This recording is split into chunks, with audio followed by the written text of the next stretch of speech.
Satu-satunya hal adalah kita untuk takut kepada Allah Subhanahu wa Ta'ala dan tidak pernah tahu kapan hari berikutnya tiba. Paparnya, hal yang benar-benar aku sukai dalam Islam adalah aku jadi tertutup, seperti menutup tubuh, dan itu aku lakukan setiap hari.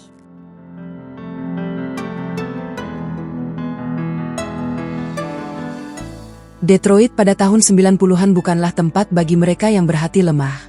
Kota yang dijuluki sebagai kota motor ini adalah rimba beton yang dipenuhi dengan deru mesin pabrik, kepulan asap knalpot, dan ambisi yang seringkali berbenturan dengan kerasnya realitas jalanan. Di tengah hiruk-pikuk kota yang tak pernah tidur itulah, seorang wanita muda bernama Raquel memulai pengabdiannya. Sejak tahun 1996, ia telah memilih untuk mengenakan seragam biru gelap, menyematkan lencana perak di dadanya, dan mengikatkan sabuk perlengkapan yang berat di pinggangnya. Bagi Raquel, menjadi perwira polisi bukan sekadar pekerjaan, melainkan sebuah identitas yang ia bangun dengan penuh keberanian. Setiap pagi, sebelum matahari benar-benar menyentuh ufuk Detroit, Raquel sudah berdiri di depan cermin. Ia menatap bayangannya sendiri, seorang wanita dengan paras yang diakui banyak orang sangat menawan, namun ia selalu berusaha menyembunyikan sisi feminin itu di balik ketegasan seragamnya. Rambutnya diikat rapi, pandangan matanya tajam, dan langkah kakinya mantap. Di jalanan, ia adalah otoritas. Ia adalah pelindung. Namun, di balik semua atribut kekuatan itu, ada sebuah ruang kosong di dalam hatinya yang belum pernah ia ceritakan kepada siapapun. Tahun-tahun awal dinasnya di kepolisian Detroit diwarnai dengan rutinitas yang memacu adrenalin. Mengejar pelanggar lampu merah, menangani pertikaian domestik, hingga berhadapan dengan kriminalitas jalanan yang berbahaya. Raquel menikmati setiap detiknya. Ada kepuasan tersendiri ketika ia berhasil menegakkan keadilan atau sekadar memberikan rasa aman bagi warga kota. Namun, seiring berjalannya waktu, ia mulai merasakan sebuah pola yang melelahkan. Ia melihat sisi tergelap dari manusia setiap hari. Kebencian, keserakahan, dan kekerasan. Hal ini perlahan mulai mengikis pandangannya tentang kedamaian. Di kota yang keras itu, ia seringkali merasa bahwa keamanan hanyalah sebuah ilusi yang dijaga oleh senjata dan lencana. Ia bertanya-tanya dalam hati, jika suatu saat senjata di pinggangnya tidak lagi mampu melindunginya, kemana ia akan bersandar? Pertanyaan itu muncul sesekali, seperti bisikan tipis di tengah bisingnya sirene patroli, namun ia selalu berhasil menepisnya dengan kesibukan tugas yang menumpuk. Kehidupan sosial Raquel pun tampak sempurna di mata orang lain. Sebagai polisi wanita yang cantik dan tangguh, ia memiliki banyak teman dan relasi. Namun, ia merasa ada sesuatu yang janggal dalam cara dunia memandangnya.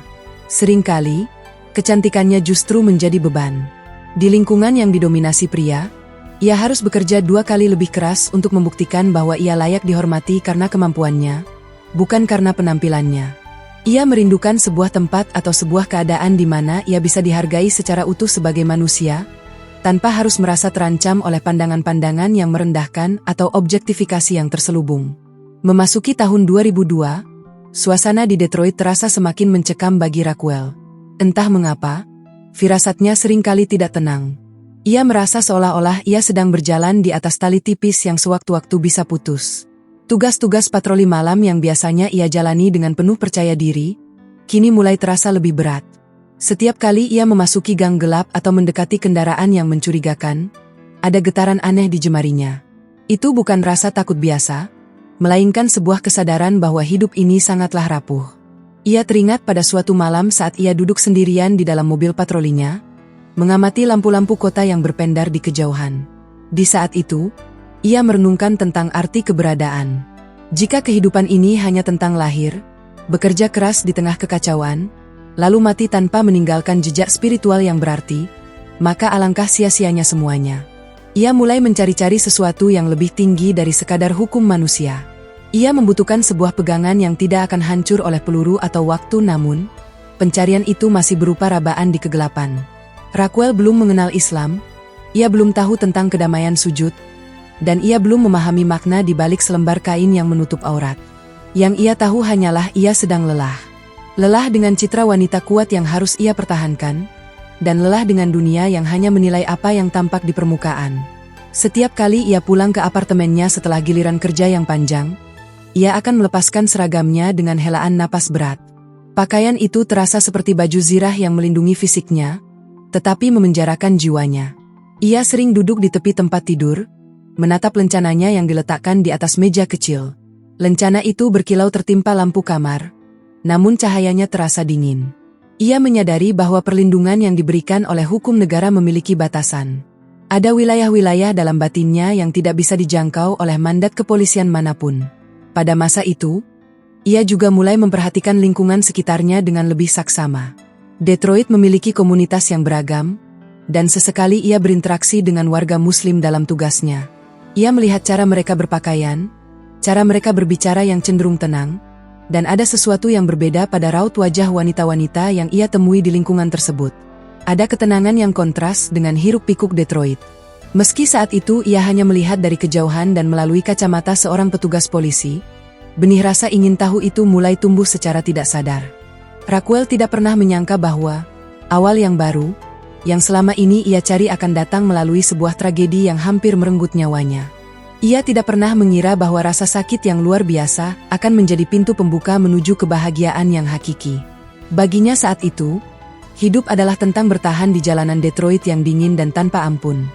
Hingga tibalah hari itu, sebuah hari di tahun 2002 yang akan tercatat selamanya dalam sejarah hidupnya. Sebuah panggilan melalui radio masuk, melaporkan sebuah kejadian yang memerlukan tindakan cepat. Raquel, dengan naluri polisinya yang tajam, segera memacu mobilnya menuju lokasi. Ia tidak tahu bahwa di balik tikungan jalan yang akan ia tuju, takdir sudah menyiapkan sebuah peristiwa yang akan menghentikan waktu, menghentikan napasnya sejenak, dan mengubah seluruh pandangannya tentang dunia. Seragam biru itu masih melekat erat di tubuhnya saat ia melangkah keluar dari mobil patroli. Udara Detroit terasa tajam menusuk kulit. Ia menarik napas dalam, membetulkan letak sabuk senjatanya, dan berjalan maju. Ia masih menjadi Raquel sang polwan Detroit yang berani. Namun, di dalam hatinya, sebuah doa yang tak terucap mulai menggema. Sebuah permintaan akan perlindungan yang tidak bisa diberikan oleh rompi anti peluru manapun. Ia sedang berjalan menuju titik balik hidupnya, menuju sebuah cahaya yang akan membawanya keluar dari kegelapan Detroit menuju kedamaian yang selama ini hanya ada dalam mimpinya. Inilah babak awal dari seorang wanita yang nantinya akan dikenal bukan karena keberaniannya menarik pelatuk senjata, melainkan karena keberaniannya menundukkan ego dan bersujud kepada Sang Pencipta. Detroit mungkin kota yang keras, tetapi di sanalah, di antara debu dan bahaya, sebuah perjalanan hijrah yang luar biasa sedang dipersiapkan oleh takdir. Raquel belum tahu, namun jiwanya sudah mulai bersiap untuk melepas identitas lamanya dan memeluk sebuah kebenaran yang akan membuatnya merasa benar-benar pulang. Hari itu, langit Detroit tampak menggantung rendah dengan warna abu-abu yang pekat, seolah-olah awan sedang memikul beban berat yang siap tumpah kapan saja. Raquel merasakan suhu udara turun beberapa derajat lebih dingin dari biasanya. Ia sedang berada di dalam mobil patrolinya, menyusuri blok-blok perumahan yang tampak lesu, ketika suara statis dari radio kepolisian memecah keheningan. Ada laporan tentang aktivitas mencurigakan di sebuah area yang memang dikenal sebagai zona merah. Tanpa ragu, Raquel memutar kemudi, menyalakan lampu rotator yang membiaskan warna merah dan biru ke dinding-dinding bata tua di sekitarnya. Ia tiba di lokasi dengan kewaspadaan penuh. Sebagai perwira yang sudah bertugas selama 6 tahun, instingnya sudah sangat terasa. Ia bisa merasakan ada sesuatu yang tidak beres dari cara angin berhembus di gang sempit itu. Ia keluar dari mobil, tangan kanannya secara refleks menyentuh gagang senjata di pinggangnya, sementara tangan kirinya memegang radio. Langkah kakinya pelan namun pasti, sepatu bootnya menimbulkan suara ketukan yang ritmis di atas aspal yang retak. Raquel tidak tahu bahwa di balik sebuah sudut bangunan yang gelap, takdir sedang menunggunya dengan sebuah kejutan yang akan menghentikan detak jantungnya. Semuanya terjadi dalam hitungan detik yang terasa seperti keabadian. Sebuah bayangan bergerak cepat, disusul oleh kilatan api dari moncong senjata. Suara ledakan itu memekakkan telinga, merobek kesunyian siang yang dingin. Raquel merasakan hantaman keras di tubuhnya. Rasanya bukan seperti tertusuk jarum, melainkan seperti dihantam oleh palu godam raksasa yang panas membara. Kekuatan peluru itu membuatnya terpental ke belakang. Punggungnya menghantam tanah dengan keras, dan untuk sesaat, dunia di sekitarnya menjadi sunyi senyap, meskipun ia tahu rekan-rekannya mungkin sedang berteriak atau membalas tembakan. Dalam posisi terbaring di aspal yang dingin, Raquel menatap ke langit. Awan abu-abu yang tadi ia lihat kini tampak berputar-putar. Rasa sakit yang luar biasa mulai menjalar dari titik luka, menyebar ke seluruh sarafnya seperti api yang melalap padang rumput kering. Darah hangat mulai merembes keluar, membasahi seragam biru kebanggaannya, mengubah warna kain itu menjadi gelap dan pekat. Di saat itulah, untuk pertama kalinya dalam hidupnya, Raquel merasakan ketakutan yang sesungguhnya. Bukan takut akan kegagalan tugas, bukan takut akan atasan, melainkan takut akan ketiadaan. Ia mencoba menarik napas, namun paru-parunya terasa menyempit. Setiap tarikan napas adalah perjuangan melawan rasa perih yang menghujam. Di tengah rasa sakit itu, pikirannya mulai melayang. Ia teringat pada semua hal yang telah ia kejar selama ini. Pangkat, pujian, kecantikan, dan keberanian. Di atas aspal Detroit yang kotor ini, semua hal itu tiba-tiba terasa tidak ada gunanya. Lencana perak di dadanya tidak bisa menghentikan pendarahan. Senjata di pinggangnya tidak bisa memberinya oksigen. Ia merasa sangat kecil, sangat lemah, dan sangat sendirian. Dalam keadaan setengah sadar, Raquel mulai bertanya-tanya, jika ini adalah akhir, kemana aku akan pergi? Pertanyaan itu menghantamnya lebih keras daripada peluru tadi. Selama ini ia hidup untuk dunia, untuk hukum manusia, dan untuk citra dirinya sebagai wanita tangguh. Namun sekarang, saat maut berada hanya beberapa senti dari wajahnya, ia menyadari bahwa ia tidak memiliki persiapan apapun untuk perjalanan selanjutnya. Ia tidak tahu siapa yang harus ia panggil. Ia tidak memiliki tempat bernaung di alam yang berada di balik penglihatannya yang mulai kabur. Suara sirene ambulans mulai terdengar di kejauhan, meraung-raung mendekat. Namun bagi Raquel, suara itu terdengar sangat jauh, seolah-olah berasal dari dunia lain. Petugas medis datang, tangan-tangan terampil mulai bekerja di atas tubuhnya, memotong seragamnya, menekan lukanya. Ia merasakan tubuhnya diangkat ke atas tandu. Saat pintu ambulans tertutup, cahaya lampu di dalam kendaraan itu terasa menyilaukan.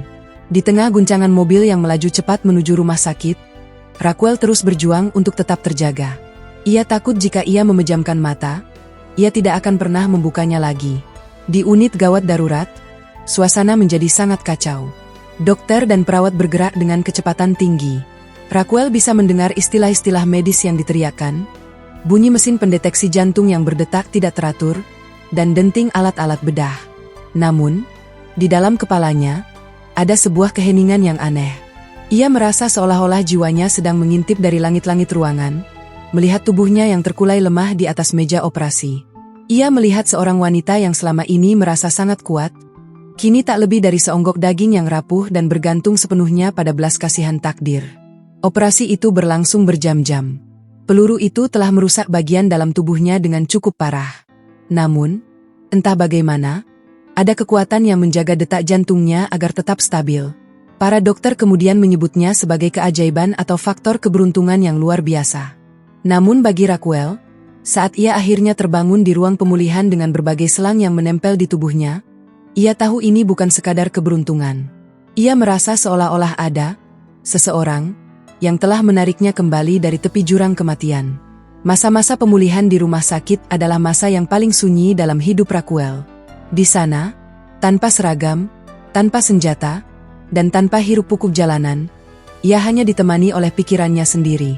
Ia sering menatap luka bekas operasi di tubuhnya. Luka itu adalah pengingat permanen bahwa hidupnya telah berubah. Ia selamat, ya, tapi ia bukan lagi Raquel yang sama. Kepercayaan dirinya yang dulu meledak-ledak kini berganti dengan kerendahan hati yang dipaksakan oleh keadaan. Ia merasa berhutang nyawa, tapi ia tidak tahu kepada siapa ia harus membayar hutang itu. Rekan-rekan polisinya datang menjenguk, membawa bunga, balon, dan kata-kata penyemangat. Mereka menyebutnya pahlawan. Mereka memuji keberaniannya. Namun, setiap kali mereka pulang dan ia kembali sendirian di dalam kamar rumah sakit yang putih bersih, Raquel merasa hampa. Kata, pahlawan, terasa kosong di telinganya. Apa gunanya menjadi pahlawan di mata manusia jika ia merasa tersesat di hadapan pencipta alam semesta? Ia mulai menyadari bahwa penembakan itu bukan hanya sebuah kecelakaan kerja, melainkan sebuah panggilan yang sangat keras. Selama berminggu-minggu, ia menghabiskan waktu dengan merenung. Ia mulai mencari literatur tentang spiritualitas, tentang Tuhan, dan tentang apa yang terjadi setelah kematian. Ia tidak ingin lagi hidup dalam ketidaktahuan. Ia ingin tahu mengapa ia diselamatkan. Jika ia diberi kesempatan kedua, ia tidak ingin menyia-nyiakannya dengan cara hidup yang lama. Ia ingin menemukan sesuatu yang lebih kokoh daripada hukum Detroit, sesuatu yang lebih abadi daripada lencana polisi. Di malam-malam yang dingin, saat perawat sudah selesai memeriksa kondisinya, Raquel sering menatap keluar jendela rumah sakit.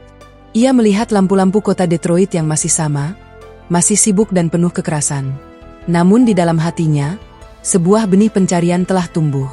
Ia menyadari bahwa peluru yang menembus tubuhnya bukan hanya membawa luka, tapi juga membawa lubang kecil yang membiarkan cahaya masuk ke dalam jiwanya yang selama ini gelap. Ia mulai merasa bahwa dunia yang ia kenal selama ini, dunia yang mengedepankan kekuatan fisik dan kecantikan luar, adalah dunia yang semu. Ia merindukan kebenaran yang tidak bisa ditembus oleh peluru. Ia merindukan perlindungan yang tidak akan pernah meninggalkannya, bahkan saat ia sendirian di tengah malam atau saat ia harus berhadapan dengan maut sekali lagi. Perjalanan fisik untuk pulih memang berat. Ia harus belajar berjalan lagi, belajar menahan nyeri, dan belajar menerima kenyataan bahwa tubuhnya tidak akan pernah sekuat dulu. Namun, perjalanan batinnya jauh lebih menantang. Ia sedang berdiri di persimpangan jalan. Di satu sisi adalah hidup lamanya sebagai polisi sukses yang dipuja, dan di sisi lain adalah jalan gelap yang belum ia kenal namun menjanjikan kedamaian yang ia rasakan saat hampir mati tadi. Raquel belum tahu bahwa jawabannya ada pada sekelompok orang yang selama ini ia amati dari jauh. Ia belum tahu bahwa kedamaian yang ia cari akan ia temukan dalam kata-kata yang asing bagi telinganya. Namun, satu hal yang pasti, sejak peluru itu bersarang di tubuhnya, Raquel telah berhenti menjadi pemburu di jalanan dan mulai menjadi pemburu kebenaran. Ia sedang bersiap untuk menanggalkan mantel kesombongan manusianya dan menggantinya dengan jubah ketundukan yang paling indah. Babak baru ini baru saja dimulai. Dari atas tempat tidur rumah sakit di Detroit, seorang wanita yang terluka secara fisik namun mulai sembuh secara spiritual, sedang menatap masa depannya dengan penuh tanya. Ia tidak lagi takut akan kematian, karena kini ia memiliki misi yang lebih besar. Mencari siapa yang telah memberinya nafas tambahan ini.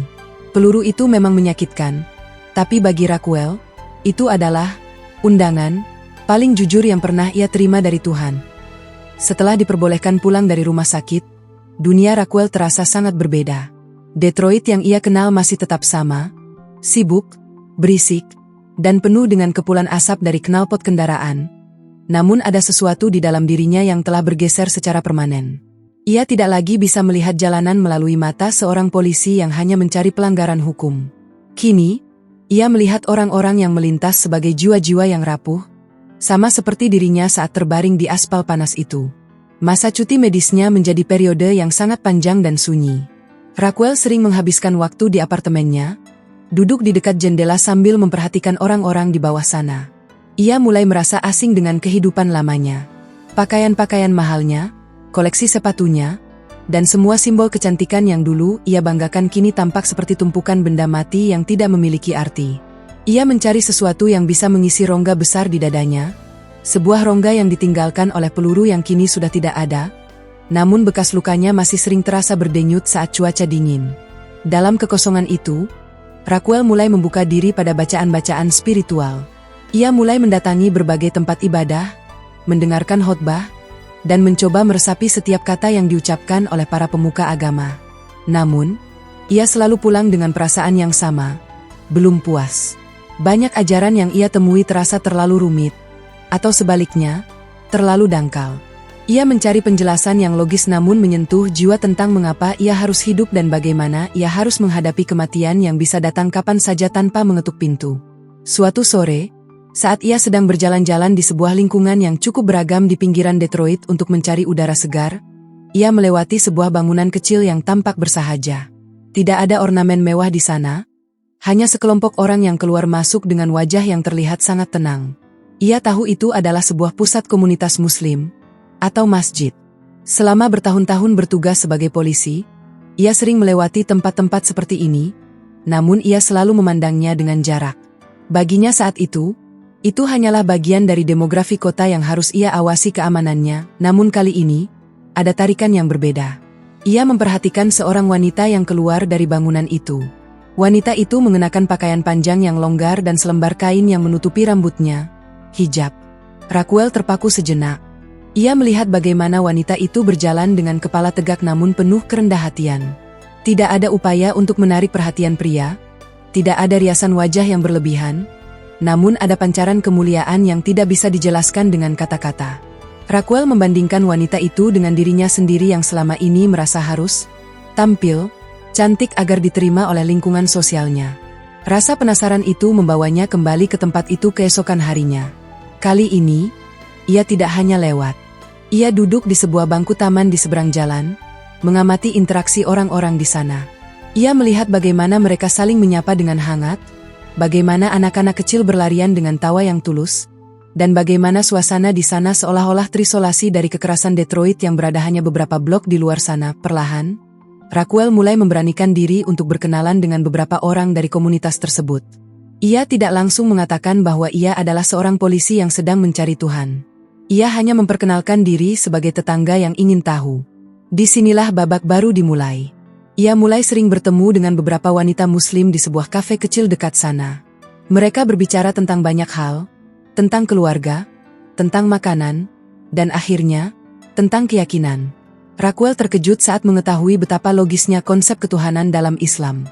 Selama ini ia mengira agama adalah tentang hal-hal gaib yang tidak bisa dinalar, namun teman-teman barunya menjelaskan bahwa dalam Islam, segala sesuatu di alam semesta ini adalah tanda-tanda kebesaran Sang Pencipta.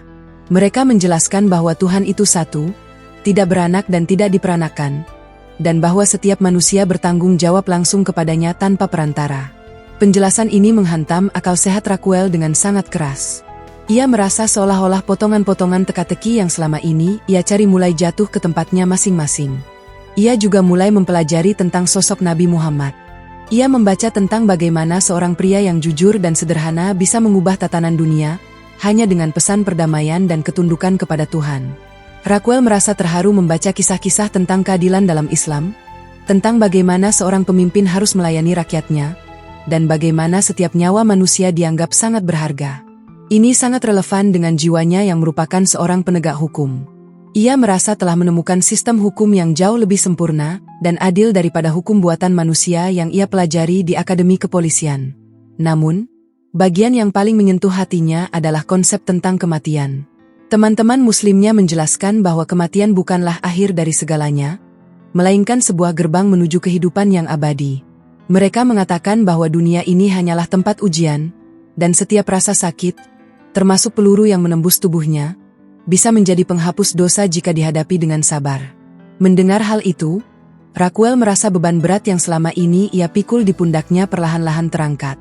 Ia mulai memahami bahwa insiden penembakan itu bukanlah kutukan, melainkan sebuah peringatan kasih sayang dari Tuhan agar ia kembali ke jalannya. Pencarian ini tidak selalu berjalan mulus. Ada pergolakan batin yang hebat di dalam diri Raquel. Ia adalah seorang poluan di Amerika Serikat, sebuah profesi yang seringkali dipandang berseberangan dengan citra Islam di media barat pada masa itu. Ia bertanya-tanya, bagaimana jika ia menjadi Muslim? Apakah ia masih bisa menjadi polisi? Bagaimana rekan-rekannya di kantor pusat Detroit akan memandangnya? Apakah mereka akan menganggapnya sebagai pengkhianat atau orang asing? Ketakutan akan kehilangan status sosial dan pengakuan dari rekan kerjanya sempat membuatnya ragu. Namun, setiap kali ia kembali ke apartemennya dan merasakan kesunyian yang mencekam, ia menyadari bahwa pengakuan manusia tidak akan bisa menyelamatkannya saat maut datang menjemput lagi. Ia teringat kembali pada dinginnya aspal jalanan dan betapa tidak berdayanya lencana polisinya saat itu. Ia menyadari bahwa ia lebih takut hidup dalam kepalsuan daripada hidup dalam kebenaran yang ditentang orang lain. Raquel mulai menghabiskan malam-malamnya dengan membaca terjemahan Al-Quran. Setiap ayat yang ia baca terasa seperti air dingin yang menyiram jiwanya yang kering. Ia menemukan ayat-ayat yang berbicara tentang perlindungan Tuhan, tentang kedamaian hati, dan tentang bagaimana Tuhan tidak akan membebani seseorang melainkan sesuai dengan kesanggupannya. Ia merasa ayat-ayat itu ditulis khusus untuknya, untuk seorang wanita yang sedang terluka dan mencari perlindungan. Seringkali, ia tertidur dengan mushaf di samping bantalnya. Ia mulai mencoba melakukan gerakan-gerakan yang menyerupai salat, meski ia belum tahu bacaannya. Ia hanya bersujud, meletakkan dahinya di atas lantai, dan merasakan sebuah getaran aneh yang menjalar ke seluruh tubuhnya. Dalam sujud itu, ia merasa sangat dekat dengan sesuatu yang maha besar. Ia merasa kecil, namun di saat yang sama, ia merasa sangat aman. Di posisi itulah, ego Raquel sebagai polwan Detroit yang tangguh benar-benar runtuh, digantikan oleh identitas barunya sebagai seorang hamba yang butuh bimbingan. Interaksinya dengan komunitas muslim juga mengubah cara pandangnya terhadap dirinya sendiri sebagai seorang wanita. Ia mulai menyadari bahwa kecantikan yang ia miliki adalah amanah, bukan alat untuk mendapatkan validasi dari pria. Ia mulai mencoba mengenakan pakaian yang lebih tertutup saat pergi berbelanja, atau sekadar berjalan kaki. Ia merasa ada sebuah perisai tak terlihat yang melindunginya. Ia tidak lagi merasa perlu dipandang sebagai polwan cantik. Ia hanya ingin dipandang sebagai manusia yang bertakwa. Perubahan ini tidak terjadi dalam semalam. Ini adalah proses panjang selama berbulan-bulan yang penuh dengan air mata dan perenungan. Raquel sering menangis di tengah malam, memohon agar ia diberikan ketetapan hati. Ia tahu bahwa memilih Islam berarti ia harus siap menghadapi badai. Namun, semakin ia belajar, semakin ia yakin bahwa Islam adalah pelabuhan terakhir bagi jiwanya yang telah lama terombang-ambing di tengah samudera kehidupan yang ganas. Puncaknya adalah ketika ia menyadari bahwa ia tidak bisa lagi menunda. Pengetahuan yang ia dapatkan telah memenuhi kepalanya, dan keyakinan itu telah meluap di hatinya. Ia merasa bahwa jika ia mati besok tanpa menyatakan keimanannya, ia akan menjadi orang yang paling merugi. Keputusan itu akhirnya bulat. Ia tidak lagi memedulikan apa yang akan dikatakan oleh Departemen Kepolisian. Ia tidak lagi peduli dengan pandangan miring masyarakat Detroit. Ia hanya ingin pulang kepada Tuhannya. Babak ini ditutup dengan Raquel yang berdiri di depan cermin, menatap luka di tubuhnya untuk terakhir kalinya dengan rasa sedih. Kini, luka itu tidak lagi dipandang sebagai tragedi, melainkan sebagai tanda cinta dari Sang Pencipta yang telah memanggilnya kembali. Ia bersiap untuk melangkah keluar dari apartemennya, menuju pusat komunitas muslim itu, bukan lagi sebagai orang asing yang penasaran, melainkan sebagai seorang wanita yang siap menyerahkan seluruh hidup dan matinya hanya untuk Allah. Pagi itu, Detroit terasa lebih tenang dari biasanya, atau mungkin hanya hati Raquel yang mulai menemukan ritme yang berbeda. Ia berdiri di depan jendela apartemennya, menatap lencana kepolisiannya yang tergeletak di atas meja kayu. Selama bertahun-tahun, benda logam itu adalah dunianya. Lencana itu adalah otoritasnya, pelindungnya, dan alasan mengapa orang-orang di jalanan menaruh hormat atau rasa takut kepadanya. Namun, setelah berbulan-bulan bergelut dengan pemikiran tentang Tuhan dan makna hidup, kilau lencana itu terasa mulai meredup di matanya. Ia menyadari bahwa ada otoritas yang jauh lebih tinggi dari hukum negara manapun di bumi ini. Keputusannya sudah bulat. Rasa penasaran yang bermula dari sebuah peluru panas kini telah mengkristal menjadi sebuah keyakinan yang tak tergoyahkan. Raquel merasa bahwa menunda kebenaran yang sudah ada di depan mata adalah bentuk pengkhianatan terhadap nyawa kedua yang telah diberikan Tuhan kepadanya. Ia tidak ingin lagi hidup dalam daerah abu-abu.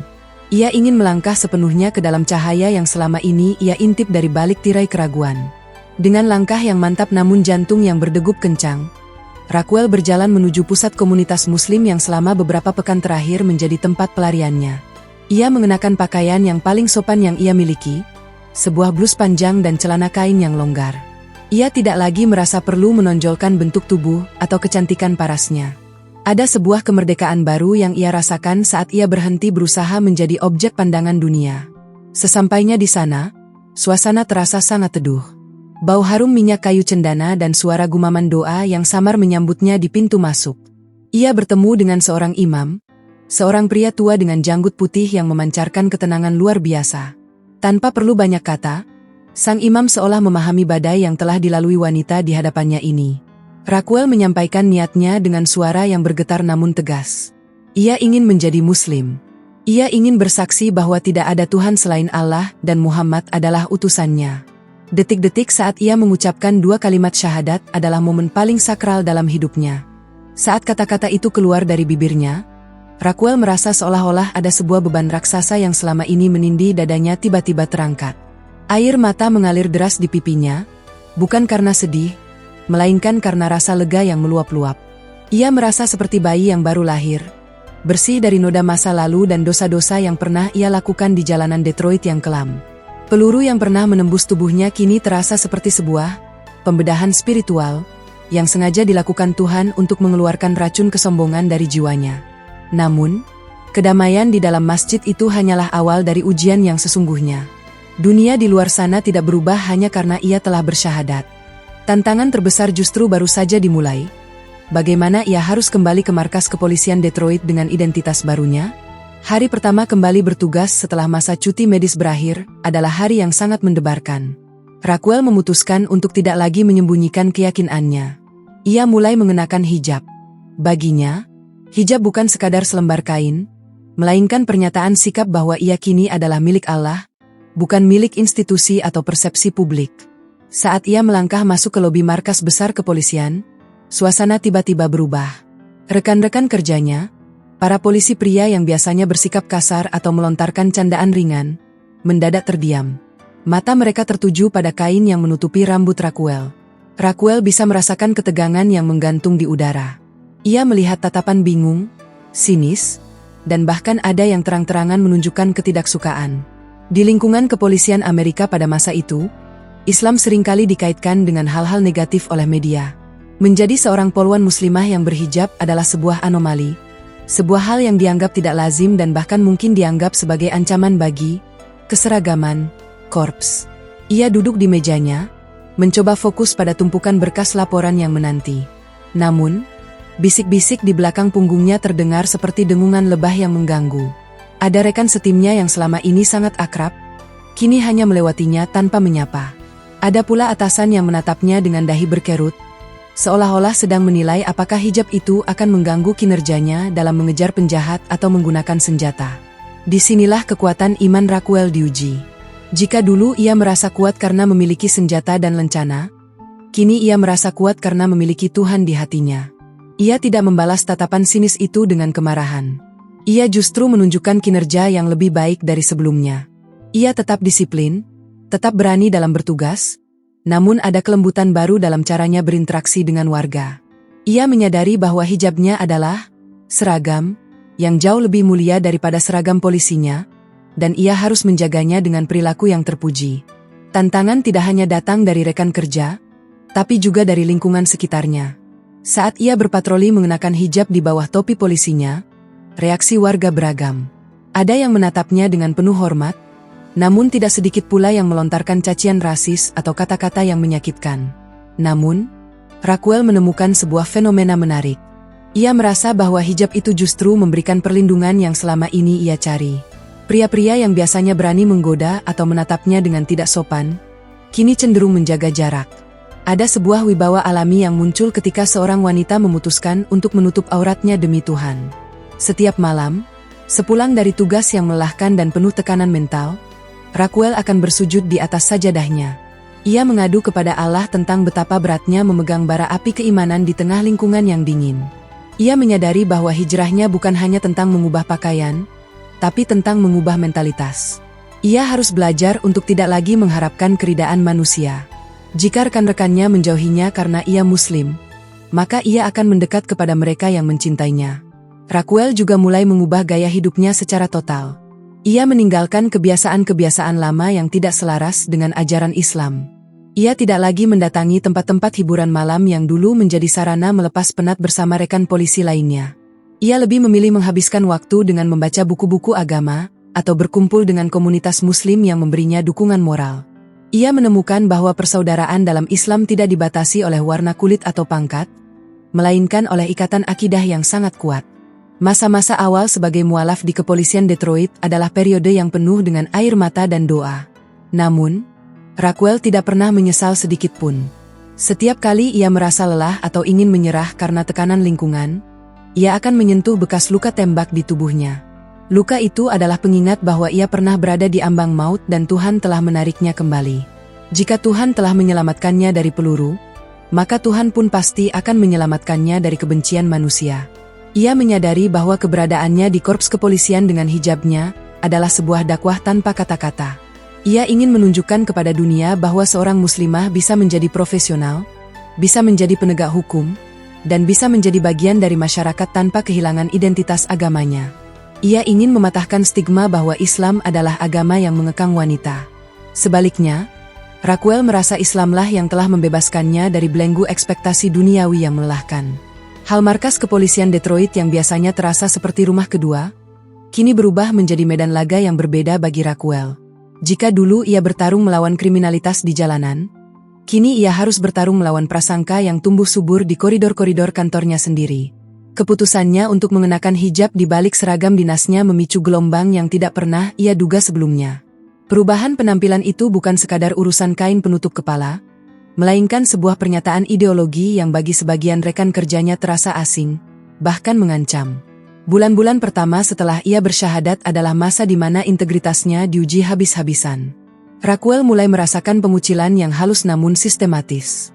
Di ruang istirahat, tawa yang biasanya pecah saat ia datang tiba-tiba meredup menjadi bisik-bisik yang tajam. Rekan-rekan setim yang dulu mengandalkan punggungnya saat penggerebekan, kini tampak ragu untuk sekadar duduk satu meja dengannya saat makan siang. Ada sebuah tembok transparan yang terbangun di antara dirinya dan korps yang telah ia bela selama bertahun-tahun. Namun, Raquel tidak membiarkan dirinya hancur oleh kesepian itu. Ia justru semakin menenggelamkan diri dalam profesionalitas.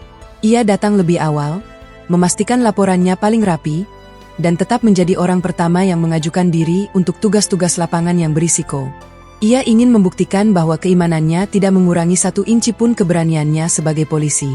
Justru sebaliknya, keyakinannya pada takdir Tuhan membuatnya jauh lebih tenang saat menghadapi bahaya.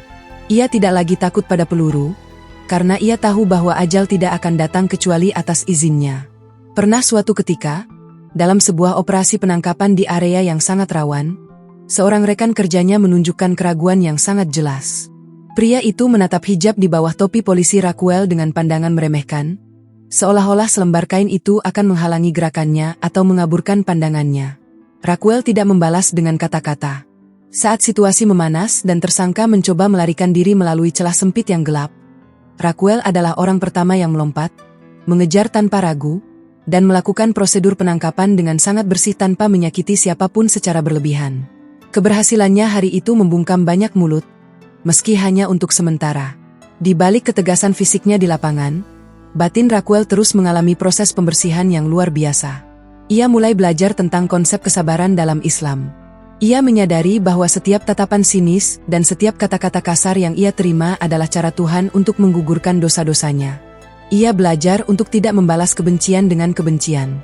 Jika ada rekan yang mengejek agamanya, ia akan membalasnya dengan senyuman dan bantuan kecil, seperti membawakan kopi atau membantu menyelesaikan tugas administrasi mereka. Ia sedang menjalankan dakwah yang paling berat, dakwah melalui akhlak. Namun, tekanan tidak hanya datang dari dalam kantor. Media lokal dan opini publik di Detroit saat itu sedang sensitif terhadap isu-isu keagamaan. Raquel seringkali menjadi pusat perhatian saat melakukan patroli jalanan. Ia melihat bagaimana orang-orang sipil menatapnya dengan penuh tanya. Bagi warga Muslim di lingkungan miskin, melihat seorang polwan berhijab adalah sebuah harapan baru. Mereka merasa lebih aman dan lebih dimanusiawikan. Namun bagi sebagian warga lainnya, ia dianggap sebagai penyusup. Raquel berdiri di tengah-tengah dua kutub itu, mencoba menjadi jembatan yang kokoh meskipun ia sendiri seringkali merasa lelah. Ini ditutup dengan sebuah momen di suatu malam yang hujan di Detroit. Raquel sedang berada di dalam mobil patrolinya, sendirian. Ia menatap pantulan dirinya di spion tengah, seorang wanita berhijab di balik kemudi mobil polisi. Ia tersenyum tipis. Tidak ada lagi ketakutan akan kematian yang menghantuinya seperti dulu. Ia merasa sudah siap jika sewaktu-waktu Tuhan memanggilnya, karena kini ia sudah tahu kepada siapa ia akan kembali. Perjalanan ini masih panjang, dan badai mungkin akan semakin besar, namun Raquel telah menemukan jangkar yang kuat dalam Islam. Ia bukan lagi sekadar polisi yang menjaga kota, ia adalah seorang hamba yang sedang menjaga hatinya agar tetap berada di jalan cahaya. Setiap malam, saat ia melepaskan seragam dan hijabnya di apartemen, Raquel seringkali menatap pantulan dirinya di cermin dengan mata yang lelah. Ia melihat bekas luka tembak itu lagi. Luka itu kini sudah benar-benar sembuh, menyisakan jaringan parut yang menjadi saksi bisu keajaiban hidupnya. Ia menyadari bahwa ia sedang menjalani operasi yang lain, yaitu operasi pengikisan ego. Dulu, ia sangat peduli pada apa yang dipikirkan orang tentang kecantikannya dan prestasinya. Sekarang, ia belajar untuk hanya peduli pada apa yang Tuhan pikirkan tentang hatinya. Ia mulai merenungkan tentang masa depannya di Detroit. Meski ia mencintai pekerjaannya, ia merasa bahwa lingkungan ini mulai menjadi terlalu menyesakkan bagi pertumbuhan spiritualnya. Ia merindukan sebuah tempat di mana ia bisa bernapas lebih lega, di mana identitasnya tidak selalu dipertanyakan setiap hari. Ia mulai berdoa dalam sujud-sujud panjangnya, memohon agar Tuhan menunjukkan jalan kemana ia harus melangkah selanjutnya. Ia merasa tugasnya di Detroit mungkin sudah hampir selesai. Ia telah memberikan kesaksian tentang kebenaran di kota yang keras ini, dan kini ia membutuhkan kedamaian untuk dirinya sendiri. Dalam masa-masa sulit itu, dukungan justru datang dari tempat yang tidak terduga. Beberapa warga yang pernah ia bantu dalam tugas mulai mengenalnya bukan sebagai polwan cantik, tapi sebagai petugas yang adil. Mereka membawakannya makanan kecil atau sekadar memberikan salam saat ia berpatroli. Hal-hal sederhana inilah yang menguatkan kakinya untuk tetap berpijak. Ia menyadari bahwa menjadi muslim bukan berarti ia harus menarik diri dari dunia, melainkan harus hadir di dunia dengan cara yang paling bermanfaat bagi orang lain. Raquel juga mulai memperdalam pemahamannya tentang hukum-hukum Islam terkait profesinya. Ia belajar bagaimana menjaga pandangan, bagaimana berinteraksi dengan lawan jenis secara profesional namun tetap memiliki batasan, dan bagaimana memastikan setiap tindakannya di lapangan tetap berada dalam koridor keadilan. Ia menemukan bahwa Islam sangat menghargai profesi penjaga keamanan, selama niatnya adalah untuk melindungi yang lemah dan menegakkan kebenaran. Pemahaman ini memberinya rasa bangga yang baru terhadap pekerjaannya. Ia bukan lagi sekadar penegak hukum Amerika, ia merasa sedang menjalankan amanah sebagai penjaga kedamaian di muka bumi. Di akhir tahun tugasnya di Detroit, sebuah tawaran muncul untuk pindah ke kota lain, Las Vegas. Bagi banyak orang, Las Vegas adalah kota penuh godaan dan kegelapan, namun bagi Raquel, itu adalah kesempatan untuk memulai hidup baru di tempat di mana tidak ada orang yang mengenalnya sebagai Raquel yang lama. Ia melihatnya sebagai peluang untuk menguji imannya di tempat yang lebih menantang, sekaligus mencari lingkungan yang mungkin lebih beragam dan toleran. Sebelum ia memutuskan untuk pindah, ia melakukan sebuah perjalanan refleksi ke tempat ia tertembak tahun 2002 silam. Ia berdiri di sana, di gang sempit yang pernah menjadi saksi darahnya tertumpah. Tidak ada lagi sisa-sisa kejadian itu di aspal, namun memori itu masih sangat tajam di kepalanya. Ia menutup matanya dan menarik napas dalam-dalam. Ia bersyukur atas peluru itu. Tanpa rasa sakit yang luar biasa hari itu, mungkin ia masih menjadi wanita yang sombong dan tersesat di tengah hiruk-pikuk Detroit. Peluru itu telah membunuhnya sebagai pribadi yang lama, dan melahirkannya kembali sebagai wanita yang baru. Bab 5 ini ditutup dengan pemandangan Raquel yang sedang mengemasi barang-barangnya ke dalam kardus. Ia memasukkan seragam polisinya, lencananya, dan koleksi hijabnya dengan rapi. Tidak ada rasa sedih saat ia meninggalkan Detroit. Yang ada hanyalah rasa syukur dan kesiapan untuk menghadapi babak baru. Ia tahu bahwa kemanapun ia pergi, Tuhan akan selalu bersamanya. Ia bukan lagi wanita yang mengandalkan senjata untuk merasa aman. Ia telah menemukan perisai yang sesungguhnya. Iman yang terhujam jauh di dalam palung jiwanya. Detroit telah memberinya luka, tapi Detroit juga telah memberinya cahaya. Kini, dengan langkah yang lebih ringan dan hati yang lebih luas, Raquel bersiap untuk menaklukkan tantangan di kota yang baru. Ia adalah seorang mualaf, seorang polwan, dan seorang pejuang yang tidak akan pernah menoleh ke belakang lagi. Ia telah memilih jalannya, dan jalan itu hanya menuju satu arah. Kedamaian yang abadi di bawah naungan kasih sayang Sang Pencipta. Las Vegas menyambut Raquel dengan hembusan angin gurun yang kering dan pemandangan yang sangat kontras dengan Detroit yang abu-abu. Jika Detroit adalah kota mesin yang bising oleh deru pabrik, maka Las Vegas adalah kota cahaya yang bising oleh denting mesin kasino dan tawa manusia yang mengejar kesenangan duniawi. Di kota ini, malam terasa lebih terang daripada siang, dan segala bentuk kebebasan seolah dipajang di etalase jalanan. Bagi Raquel, kepindahannya ke kota ini bukan sekadar mutasi tugas, melainkan sebuah ujian tingkat lanjut bagi keimanan yang baru saja ia bangun di tengah luka peluru. Sebagai seorang polwan yang kini telah mantap berhijab, Raquel menyadari bahwa ia sedang berdiri di salah satu tempat paling menantang di bumi bagi seorang muslimah. Di Las Vegas, penampilan luar seringkali menjadi mata uang utama. Wanita-wanita di sini berlomba-lomba menunjukkan pesona fisik mereka, sementara ia memilih untuk menutupinya rapat-rapat. Namun, justru di tengah hiruk-pikuk syahwat dan kemewahan semu inilah, Raquel menemukan makna terdalam dari selembar kain yang melilit kepalanya. Ia mulai memahami bahwa hijab bukan sekadar kewajiban agama, melainkan sebuah kemerdekaan yang hakiki. Minggu-minggu awal bertugas di Las Vegas, Raquel merasakan perbedaan atmosfer yang mencolok. Jika di Detroit ia sering merasa harus membela diri dari pandangan sinis rekan sejawat, di Las Vegas ia merasa seperti sebuah oase yang tenang di tengah badai pasir. Kota ini begitu terbiasa dengan keberagaman dan kegilaan, sehingga keberadaan seorang polisi wanita berhijab justru memancing rasa hormat yang tidak ia duga sebelumnya. Ia tetap menjalankan tugasnya dengan ketegasan yang sama, berpatroli di area-area rawan, menangani keributan di depan hotel-hotel mewah, dan memastikan ketertiban di jalanan yang tak pernah tidur. Namun, ada sesuatu yang berubah dalam interaksi sosialnya. Raquel mulai menyadari sebuah pola yang sangat menarik. Sebelum ia berhijab, saat ia masih dikenal sebagai polwan cantik di Detroit, ia sering kali merasa menjadi objek pandangan pria yang tidak sopan. Ia terbiasa dengan tatapan-tatapan yang menelanjangi, godaan-godaan verbal yang dibalut pujian, hingga perlakuan yang membuatnya merasa hanya dinilai dari bentuk tubuhnya. Di Las Vegas, kota yang dikenal dengan sebutan Sin City, ia justru merasa lebih aman daripada saat ia masih berpakaian terbuka. Hijabnya bekerja seperti sebuah perisai tak terlihat.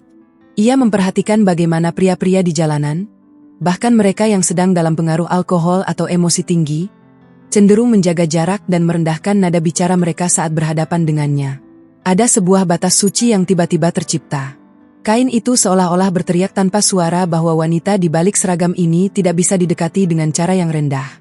Ia merasa dihargai sebagai manusia yang memiliki integritas, sebagai seorang petugas hukum yang memiliki wibawa, bukan sekadar sebagai wanita yang menarik untuk digoda. Pengalaman ini membawa Raquel pada sebuah perenungan panjang di sela-sela waktu istirahat tugasnya. Ia sering duduk di dalam mobil patrolinya, menatap kerumunan turis yang berpakaian minim di bawah terik matahari Nevada. Ia merasa iba, bukan karena merasa lebih suci, melainkan karena ia tahu betapa lelahnya menjadi budak pandangan manusia.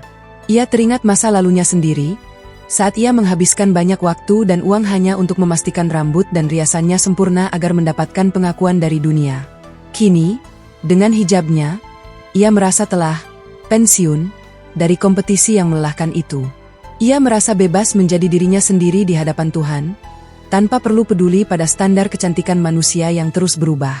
Di Las Vegas, Raquel juga mulai aktif mencari komunitas muslim setempat. Ia menemukan sebuah masjid kecil yang tersembunyi di balik kemegahan gedung-gedung tinggi. Di sana, ia bertemu dengan wanita-wanita dari berbagai latar belakang negara.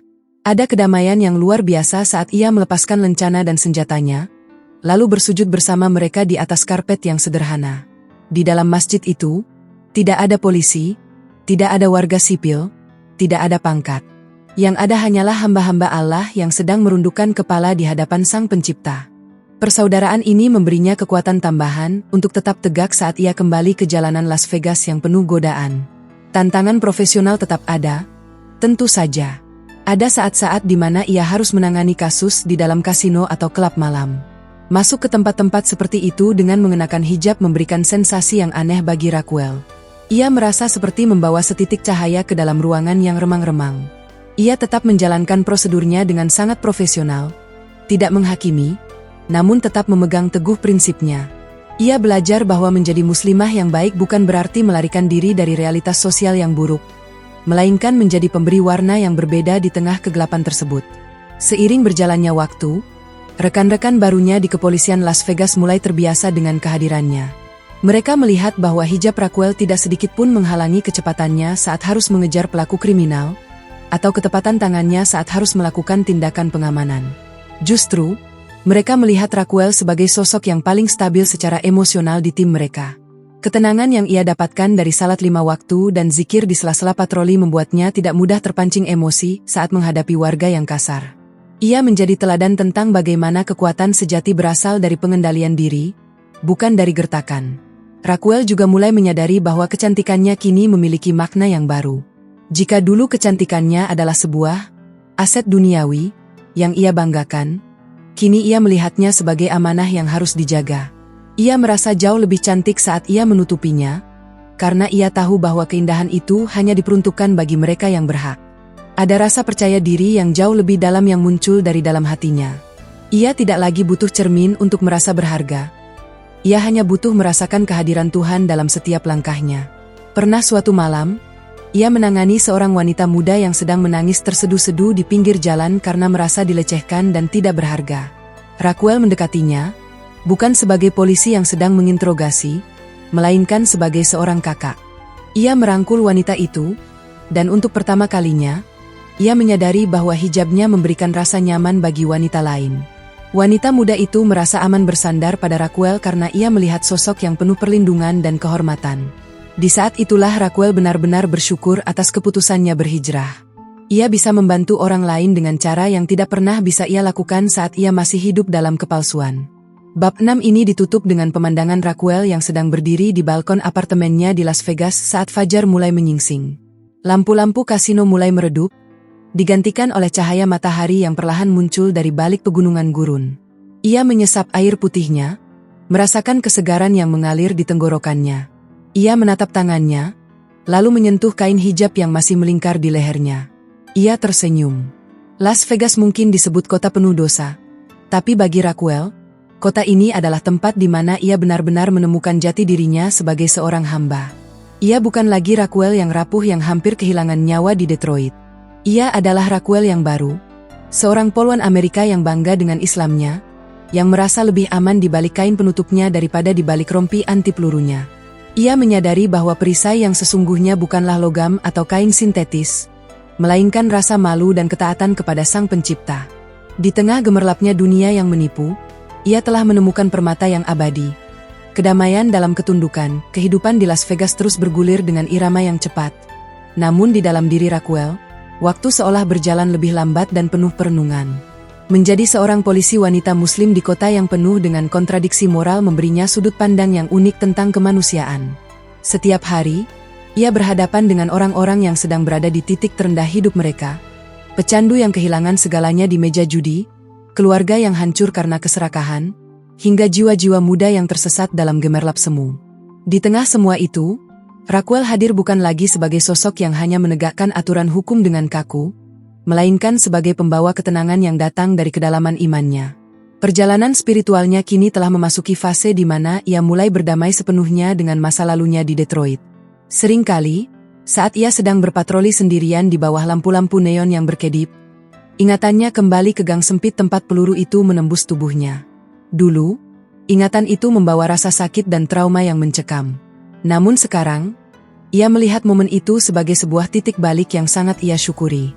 Ia menyadari bahwa jika Tuhan tidak menghentikannya dengan cara yang keras seperti itu, ia mungkin masih akan terus berlari mengejar bayang-bayang dunia yang tak pernah memuaskan.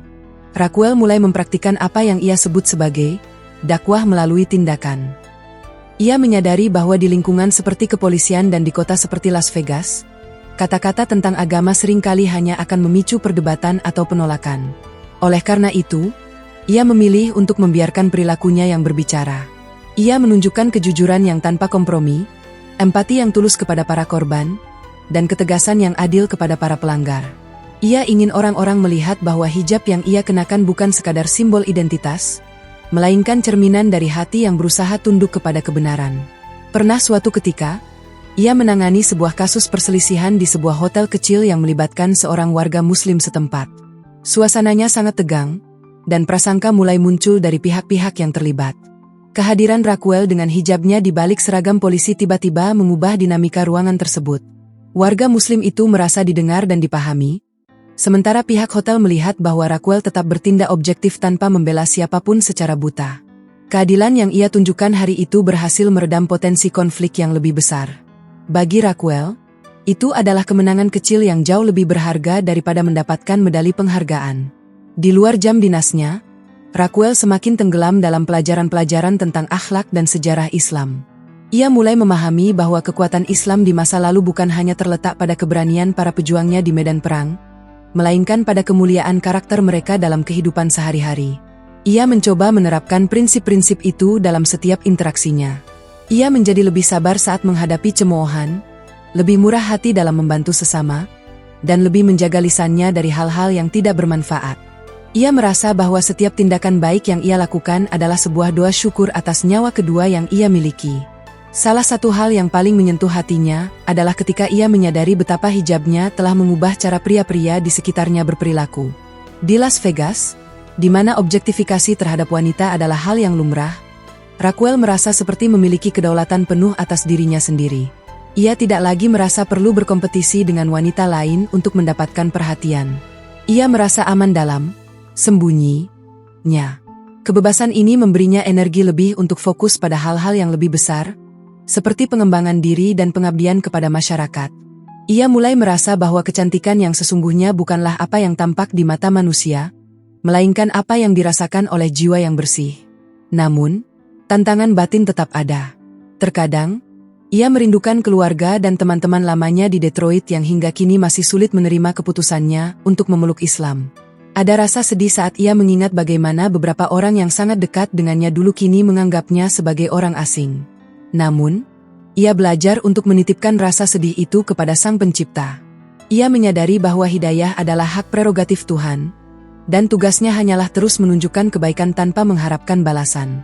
Ia mulai mengirimkan pesan-pesan singkat yang penuh kasih kepada keluarganya, tanpa memaksa mereka untuk memahami pilihannya, hanya sekadar menunjukkan bahwa ia tetaplah Raquel yang dulu, namun dengan versi yang jauh lebih tenang dan penuh kasih. Pengalaman bertahun-tahun sebagai polisi memberinya kemampuan untuk membaca karakter orang dengan cepat. Ia sering melihat penderitaan di balik wajah-wajah yang tampak ceria di Las Vegas. Ia melihat kekosongan yang sama dengan yang pernah ia rasakan dulu. Hal ini membuatnya semakin bersemangat untuk terus belajar dan berbagi kedamaian. Ia tidak lagi merasa asing di kota ini. Baginya, Las Vegas bukan lagi sekadar tempat tugas, melainkan sebuah ladang amal yang sangat luas.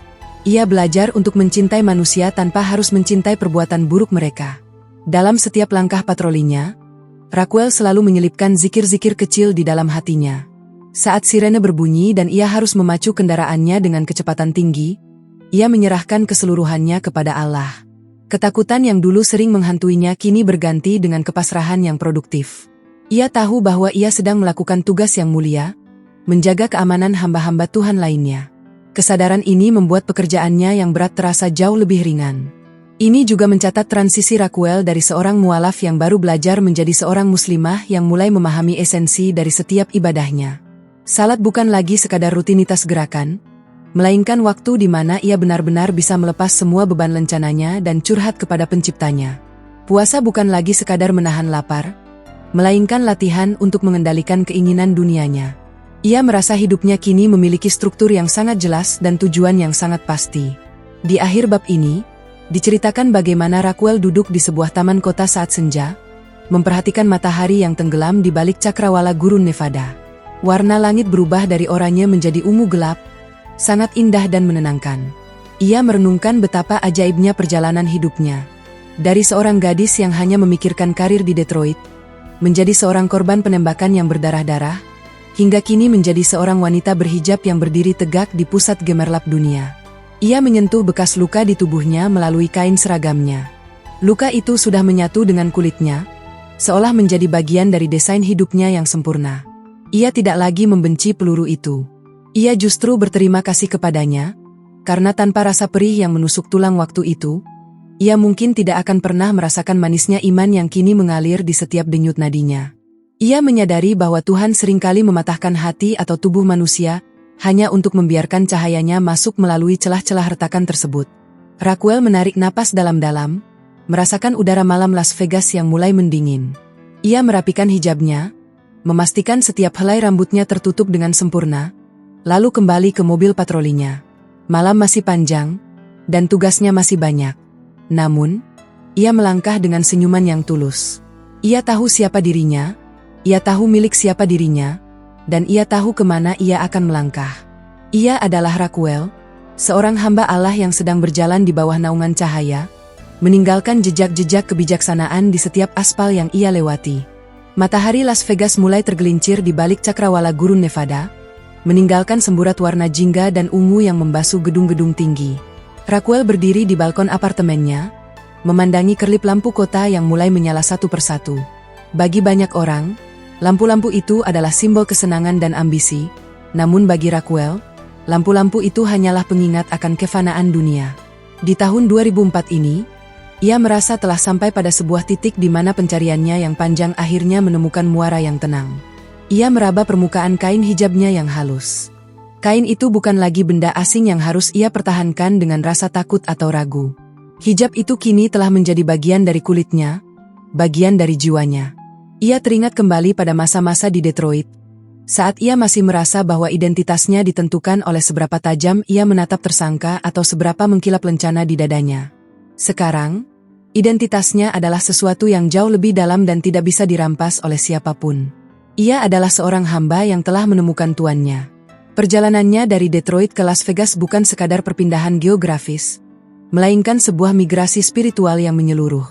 Di kota yang dijuluki sebagai pusat segala godaan ini, Raquel justru menemukan perlindungan yang paling hakiki.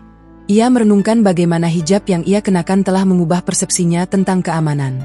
Dulu, ia merasa aman karena memiliki senjata api di pinggangnya. Sekarang, ia merasa aman karena ia tahu bahwa ia berada dalam pengawasan Sang Pencipta. Rasa aman ini tidak bergantung pada situasi jalanan atau tingkat kriminalitas kota, melainkan pada ketenangan yang ia bawa di dalam dadanya. Ia teringat pada hari-hari terakhirnya bertugas di kepolisian. Meskipun ia tetap menjalankan kewajibannya dengan profesionalisme yang tinggi, ada sebuah kesadaran baru yang muncul. Ia melihat profesinya sebagai bentuk ibadah, sebuah cara untuk menyebarkan keadilan yang ia pelajari dari Al-Quran. Ia tidak lagi mengejar pangkat atau pengakuan dari atasan. Setiap kali ia membantu seseorang, setiap kali ia meredam pertikaian, ia melakukannya dengan niat yang murni untuk mencari keridaan Allah. Hal ini membuatnya tidak pernah merasa lelah secara mental, meskipun tugas fisiknya sangat menguras tenaga. Salah satu hal yang paling membahagiakan bagi Raquel adalah cara pria-pria di sekitarnya memberikan penghormatan tanpa ia harus memintanya. Di Las Vegas, di mana wanita seringkali dipandang hanya dari penampilan fisiknya, Raquel merasa seperti memiliki martabat yang tak tertembus. Ia melihat bagaimana pandangan-pandangan liar meredup saat berhadapan dengannya. Ia merasa lebih terlindungi dengan hijabnya daripada dengan rompi anti peluru yang dulu selalu ia kenakan dengan rasa was-was. Hijab itu telah menjadi pernyataan bisu bahwa dirinya bukan untuk dipermainkan atau dinilai secara rendah. Raquel juga merenungkan tentang luka tembak di tubuhnya yang terjadi pada tahun 2002. Luka itu kini telah memudar menjadi garis tipis di kulitnya, namun di dalam jiwanya, luka itu adalah sebuah tanda jasa yang paling berharga. Peluru itu telah merobek selubung kesombongan yang dulu menyelimuti hatinya. Jika bukan karena rasa sakit yang membakar hari itu, ia mungkin masih akan menjadi wanita yang tersesat dalam keangkuhan kecantikan dan kekuasaannya sebagai polisi. Ia kini memandang setiap rasa sakit yang pernah dialaminya sebagai bentuk kasih sayang Tuhan yang ingin menariknya kembali ke jalan yang benar. Di masa-masa ini, Raquel mulai lebih aktif dalam kegiatan kemanusiaan di luar jam kerjanya. Ia sering meluangkan waktu untuk mendatangi pusat-pusat komunitas, berbagi cerita tanpa harus menceramahi, dan menunjukkan melalui tindakan bahwa Islam adalah agama yang membawa rahmat. Ia ingin menghapus stigma negatif yang sering ditempelkan pada agamanya. Ia ingin dunia tahu bahwa seorang wanita bisa tetap berdaya, tetap bekerja di bidang yang keras, namun tetap menjaga kesucian dan ketaatannya kepada Tuhan. Ia juga mulai berdamai dengan kenyataan bahwa tidak semua orang di masa lalunya bisa menerima perubahannya. Beberapa teman lamanya di Detroit mungkin masih membicarakannya dengan nada miring.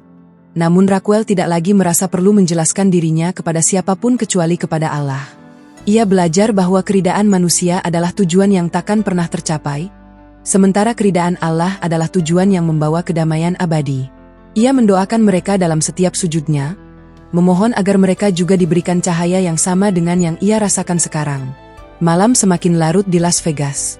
Raquel masuk kembali ke dalam apartemennya yang rapi dan sederhana.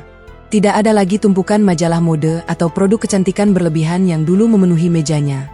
Kini, meja itu dihiasi oleh mushaf Al-Quran dan beberapa buku catatan tentang pelajaran agama. Ia merasa hidupnya jauh lebih ringan. Ia tidak lagi menjadi budak tren atau pendapat orang lain. Ia telah menemukan kemerdekaan yang sesungguhnya di dalam ketundukan. Sebelum beristirahat, ia menyempatkan diri untuk melakukan salat malam. Di dalam keheningan kamarnya, ia bersujud dengan sangat lama. Dalam sujud itu, ia menumpahkan segala rasa syukurnya. Ia merasa sangat kecil di hadapan alam semesta, namun di saat yang sama ia merasa sangat dicintai oleh penciptanya. Ia menyadari bahwa perjalanannya sebagai mualaf baru saja dimulai. Masih banyak hal yang harus ia pelajari, masih banyak tantangan yang akan ia hadapi, namun ia tidak lagi takut. Baginya, setiap hari adalah kesempatan untuk menjadi pribadi yang lebih baik dari hari kemarin.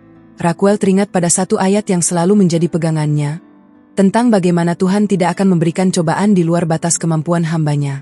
Ia telah membuktikan itu. Ia telah melewati api penembakan, dinginnya pengucilan, dan kerasnya dunia kepolisian, namun ia tetap berdiri tegak. Semua itu karena ia memiliki sandaran yang tidak akan pernah goyah. Imannya telah menjadi jangkar yang menahannya di tengah badai kehidupan. Saat ia akhirnya merebahkan tubuhnya untuk beristirahat, sebuah senyuman menghiasi wajahnya. Ia merasa sangat tenang. Tidak ada lagi mimpi buruk tentang baku tembak atau kegelapan yang menghantui tidurnya. Ia tahu bahwa jika ia tidak bangun lagi keesokan harinya, ia sudah berada di jalan yang benar. Ia sudah menyatakan kesaksiannya, ia sudah berusaha menjalankan perintahnya, dan ia sudah menyerahkan seluruh hidupnya ke dalam tangannya. Cerita perjalanan Raquel adalah sebuah pengingat bagi siapapun bahwa hidayah bisa datang dari arah yang paling tidak terduga.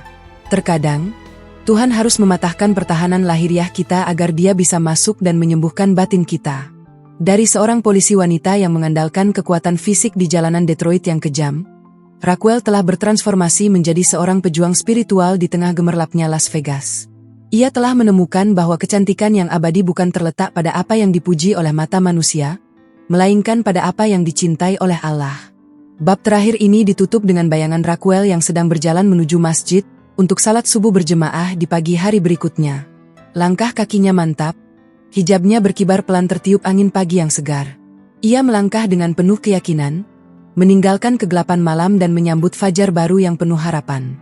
Perjalanan hijrahnya telah sampai pada pelabuhan yang tenang, dan kini ia siap untuk mengarungi sisa hidupnya sebagai seorang muslimah yang tangguh, penuh kasih, dan senantiasa mencari ridha ilahi. Kisah Raquel bukan hanya tentang perubahan agama, tapi tentang penemuan kembali jati diri manusia yang sesungguhnya. Ia telah pulang ke rumah yang sebenarnya, sebuah rumah yang tidak dibangun dari bata dan semen, melainkan dari iman dan ketulusan hati. Di kota cahaya Las Vegas, Raquel telah menjadi cahaya itu sendiri bagi dirinya dan orang-orang di sekelilingnya.